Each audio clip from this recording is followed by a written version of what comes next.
Bonjour les artistes, j'espère que vous allez bien, je suis content de vous retrouver pour une nouvelle vidéo. Aujourd'hui je vais vous montrer un peu le matériel que j'utilise pour appliquer la peinture acrylique, enfin en tout cas l'utilisation de la peinture acrylique, dans mon cas pour la peinture abstraite. Mais avant ça, donc je vous invite, si ce n'est pas encore fait, à vous abonner en cliquant en dessous de la chaîne.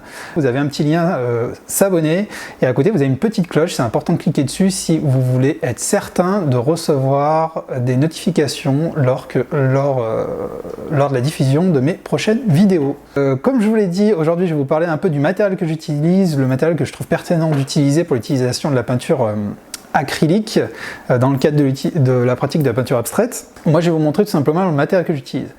Alors pour ceux qui ne me connaissent pas, j'ai commencé en autodidacte, donc c'était en 2010-2011. Je voulais à tout prix faire de la peinture abstraite et je ne savais pas vers quoi me tourner, donc je me suis assez naturellement tourné vers la peinture acrylique, mais je ne savais pas ce que je pouvais utiliser, quel outil je pouvais utiliser, en fait, quel était le matériel le plus adéquat pour appliquer ma peinture acrylique tout simplement. Donc ma volonté c'était de faire de la peinture abstraite, enfin je voulais vraiment pratiquer la peinture abstraite, j'avais plein d'idées en tête mais je ne savais pas comment faire, donc j'y suis allé un peu en achetant tout simplement ce que je pouvais trouver, ce qui me tombait sous la main. Je vous résume ça pour vous dire que le matériel que j'utilise aujourd'hui, maintenant j'ai beaucoup plus de recul, j'ai fait plus de 300 tableaux, largement plus de 300, maintenant bientôt 350. Et sur ces tableaux, donc j'ai appris à me connaître, à voir quels étaient mes besoins, mes affinités avec les différents matériels qu'on peut trouver.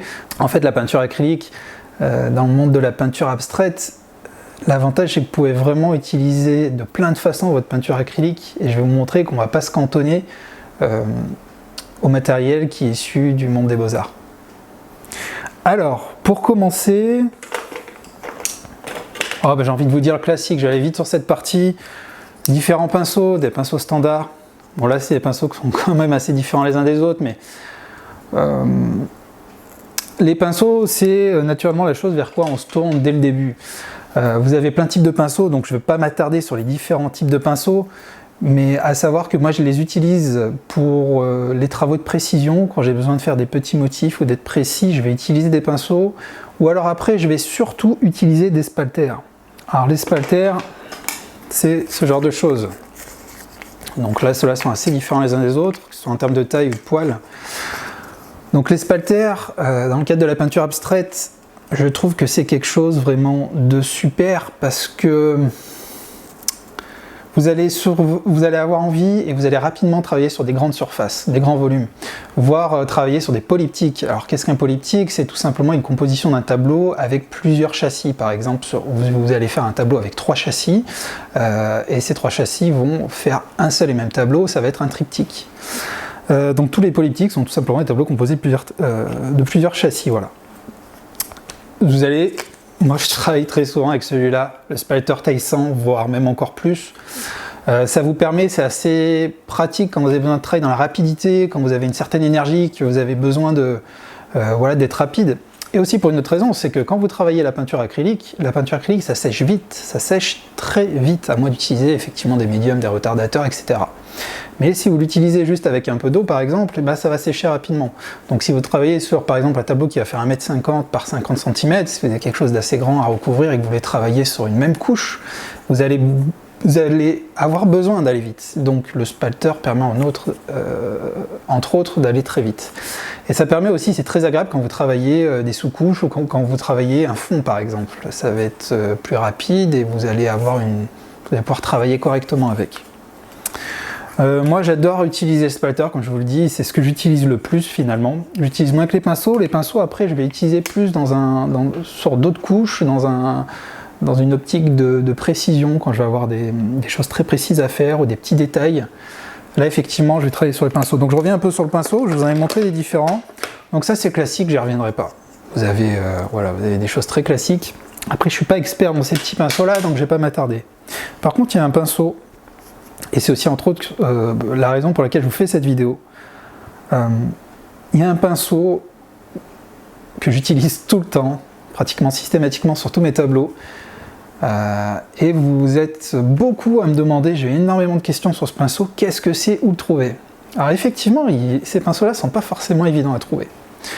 Quand vous allez regarder ça, généralement vous allez dire mais c'est un pinceau de maquillage. Ça peut ressembler mais non. C'est vraiment un pinceau qui est issu de fournitures en Beaux-Arts. Je suis tombé dessus par hasard à Artéis. Donc en fait, la référence du pinceau sera écrite dans l'article, comme d'habitude, qui est associé à la vidéo. Et en fait, ce pinceau, je l'ai trouvé à Artéis.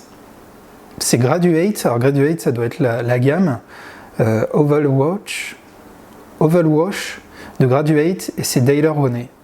Et en fait, ce pinceau, 3,50 €. En fait, vous avez toute une gamme de pinceaux comme ça, le prix unique, 3,50 €, et vous avez plusieurs tailles, plusieurs pinceaux du genre. Et franchement, je crois que je vais faire un gros stock parce que je m'en sers systématiquement. Et bizarrement, on le trouve pas si facilement que ça, parce que les autres marques, j'ai pas forcément trouvé dans les autres marques. Mais vous voyez, vous avez plusieurs tailles.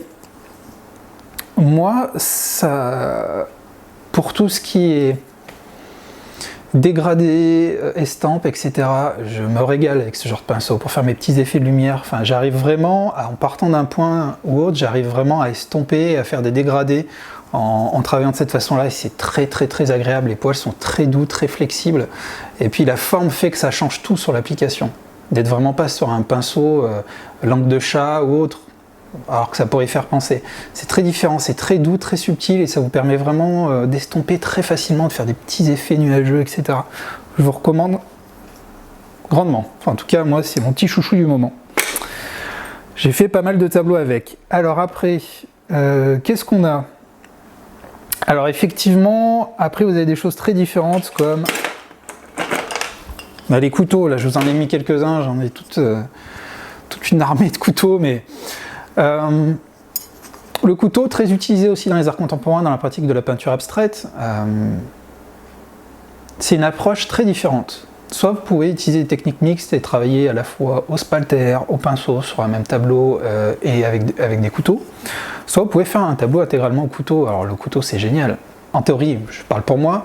Moi, je ne mélange pas ma peinture acrylique quand je travaille au couteau. Par contre, je le fais systématiquement avec mes spalters et mes pinceaux. Je rajoute toujours de l'eau, mais pas au couteau. Quand je travaille au couteau, je travaille vraiment avec la peinture qui sort du tube. Et tac, j'applique. J'applique limite ma peinture directement sur la toile si j'ai déjà mes bons mélanges de couleurs, sinon je vais faire mes mélanges, etc. Et je peux faire un tableau intégralement au couteau, ou alors, technique mixte, je vais utiliser à la fois le couteau et le spalter. Je vous mets quelques extraits vidéo à côté de moi. Le couteau, c'est génial. L'utilisation est différente, vous n'avez pas forcément besoin de laver votre couteau. Vous pouvez en fait, et généralement je vous le conseille, quand vous pratiquez, quand vous appliquez votre peinture au couteau, vous allez en fait essuyer tout simplement après chaque coup votre couteau.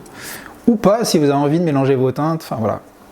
Je ne vais pas rentrer dans les aspects techniques, mais le couteau, donc c'est très différent. Vous pouvez le nettoyer facilement après avec un chiffon. Par contre, généralement, ça demande beaucoup plus de peinture, mais vous allez travailler dans la texture, c'est très intuitif, c'est très sympa à essayer.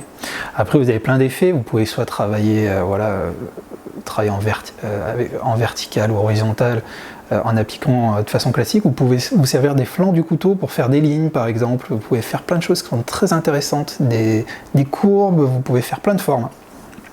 Donc je vous recommande d'essayer. Ça débloque, j'ai échangé avec pas mal d'entre vous et je sais que certains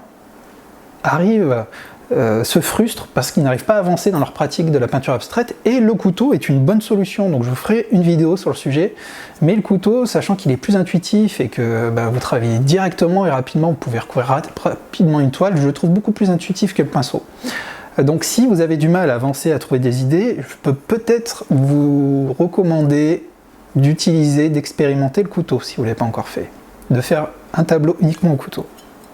Après pour les formes, là c'est pareil, je passe très rapidement, je vous en ai montré trois, un tout petit, vous en avez, alors ça c'est ce qu'on appelle en forme en goutte d'eau.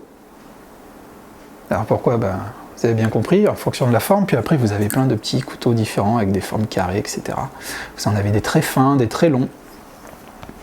J'ai envie de dire, le nombre de couteaux, moi il m'arrive de faire un tableau avec un seul et même couteau, c'est pas la gamme de couteaux qui va faire après la qualité de votre travail, de votre tableau.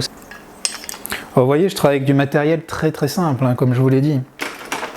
Du matériel très très simple, et même mes spalters, parfois, et je vais en énerver certains, mais mes spalters, celui-là vient du monde des beaux-arts, même si c'est un spalter d'entrée de gamme, mais après vous avez des spalters comme celui-là, peut-être certains vont reconnaître, c'est un spalter qui est issu du monde du bâtiment, peintre en bâtiment, la peinture en bâtiment. Donc bah, ça marche très bien, j'ai pas eu de soucis. Après, certains qui ont peut-être des exigences n'arriveront pas à se retrouver dans ce matériel, mais en tout cas, un spalter comme ça va coûter parfois 10 fois moins cher qu'un spalter d'une gamme qui sera issue des Beaux-Arts. Voilà, je vous laisse après tirer vos conclusions et puis faire vos propres essais. Hein. Mais moi j'adore expérimenter, utiliser tout ce que j'ai autour de moi, et c'est pour ça que je vais vous montrer peut-être d'autres choses qui sont qui commencent un peu à sortir de ce milieu des Beaux-Arts. Alors, aussi, qu'est-ce que des Posca? Alors les Posca, moi je les utilise surtout, comme vous le savez, pour signer. Posca qui font ressembler, donc qui donnent l'impression d'être des petits feutres, mais c'est finalement c'est de la peinture acrylique, c'est des feutres en fait avec de la peinture acrylique. Très intéressant, moi je les ai adoptés dès le début pour signer mes tableaux parce que j'étais pas à l'aise avec signature pinceau et donc j'ai pris cette habitude là et je l'ai pas lâché. Aujourd'hui je continue à signer tous mes tableaux avec des Posca. Vous avez différentes tailles et donc au niveau de la signature, pas de souci, ça reste de la peinture acrylique, donc elle va s'accorder avec votre tableau, vous allez pouvoir la vernir avec les mêmes produits, il n'y a aucun souci. À la base, le Posca il est quand même utilisé pour comme un matériel à utiliser donc comme un pinceau autre, enfin vous l'utilisez pour faire vos œuvres créatives. Moi j'utilise vraiment pour signer. Après il m'arrive de l'utiliser pour faire des petites formes, faire des petites choses, mais c'est assez rare, c'est très occasionnel. Mais voilà, le Posca, après vous en avez plein, hein. Vous avez plein de marques différentes qui utilisent ce procédé de peinture acrylique dans des feutres. Je vous invite à essayer. Ensuite, rouleau, un rouleau tout simplement. Alors moi le rouleau, si vous me connaissez, vous savez que je l'utilise sur tous mes tableaux, sur vraiment tous mes tableaux, mais pour les bords. J'adore peindre les bords de mes tableaux, pour moi le souci de finition est très important et je trouve qu'il est indispensable pour vos acquéreurs d'avoir un tableau qui soit, même si celui-là vient à être encadré, qui soit peaufiné vraiment aux petits oignons, que tout soit parfait. Donc bien sûr je vais jusqu'à peindre les bords et à faire très attention à tout ce que soit lisse, parfaitement droit, et je peins souvent mes bords en noir, voilà, grâce à un rouleau tout simplement, des petits rouleaux qui valent quelques centimes. Ceux-là ils valent entre 50 centimes et 1 euro. Certains en font un usage unique, ce qui est dommage, moi j'utilise plusieurs fois et ça fonctionne très très bien. Ensuite, qu'est-ce que vous avez?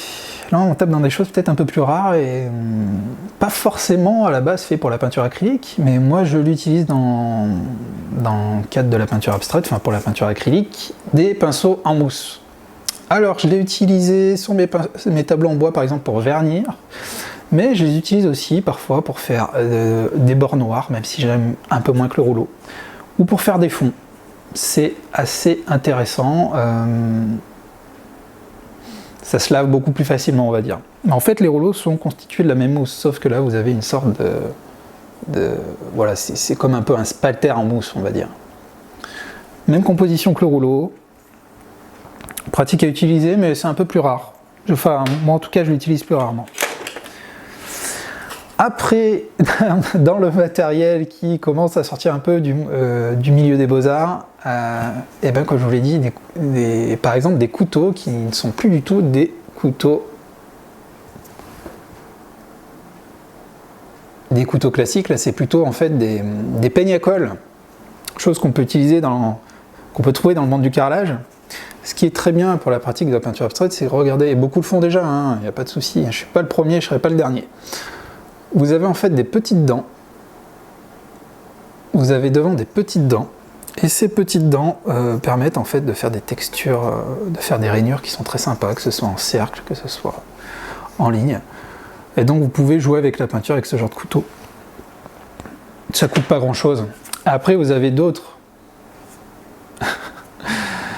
On va dire que c'est encore du couteau, mais là c'est pareil, ça vient soit du monde de la peinture en bâtiment, ou alors pour les carreleurs, etc. Vous pouvez utiliser des larges couteaux comme ça. Alors tout ce matériel-là, il se trouve par exemple à Castorama, Leroy Merlin, enfin voilà, ça coûte pas grand-chose. Et ça, effectivement, quand vous avez des petits couteaux, comme je vous l'ai montré tout à l'heure, qui commencent à être réduits en taille, ou alors si vous avez besoin de travailler avec beaucoup de peinture ou autre et de faire des effets en un seul mouvement, vous n'allez pas pouvoir servir de ce genre de couteau. Alors quand vous utilisez Un gros couteau du genre, je peux vous dire, vous pouvez faire pas mal de choses. Après, pour tout ce qui est ligne, etc. aussi, ligne, pour travailler dans la matière, enfin, c'est très très très intéressant. Donc moi je vous recommande d'en avoir, ça prend de la place, mais d'en avoir quelques-uns. Après, l'avantage, c'est que vous en avez des très très grands. Vous verrez, ça va jusqu'à... Moi, j'ai pas encore eu l'occasion d'utiliser. Mais à la base, ce n'est pas fait pour. Mais ça fonctionne très très bien. Ça fonctionne très très bien.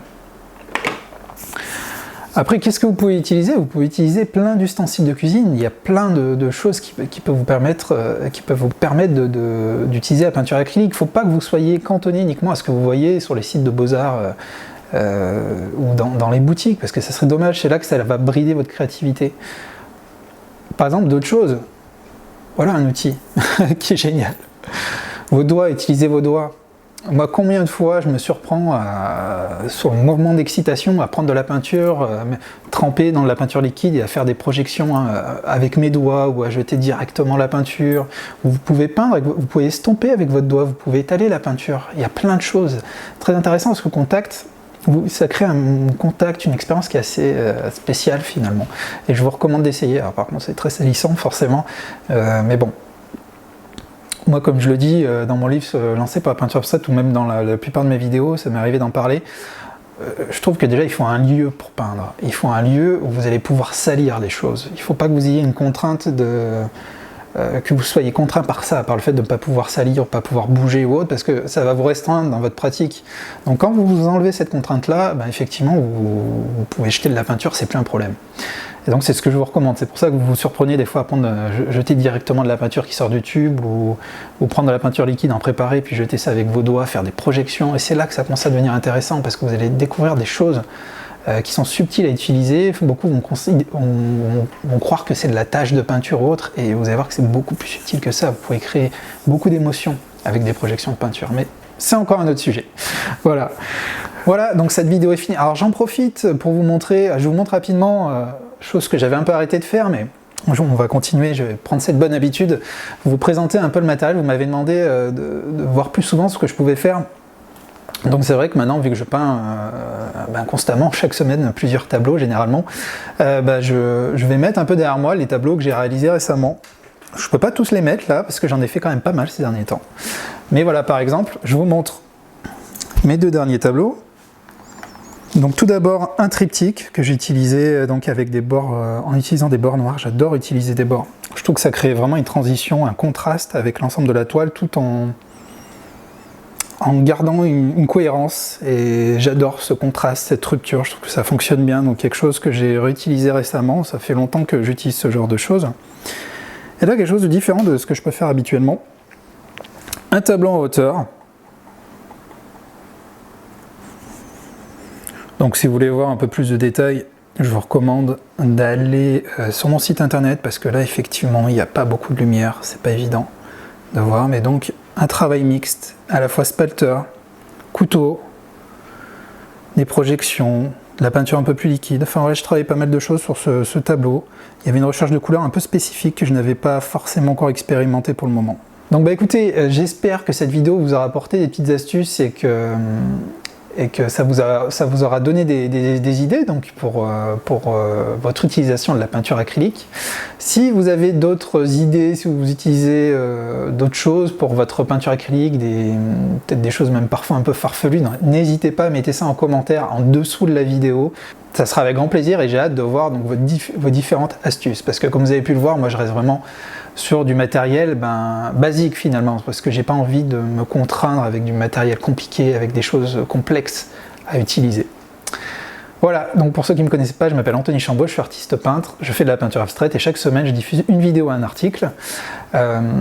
Je vous propose aussi de télécharger le guide du matériel si vous voulez en savoir plus sur tout le matériel que je vous ai présenté. Donc je vais un peu plus loin dans un guide qui fait une vingtaine de pages, qui est à télécharger, c'est gratuit, vous avez juste à donner votre adresse email en cliquant ici et vous recevrez le guide automatiquement par email. Voilà.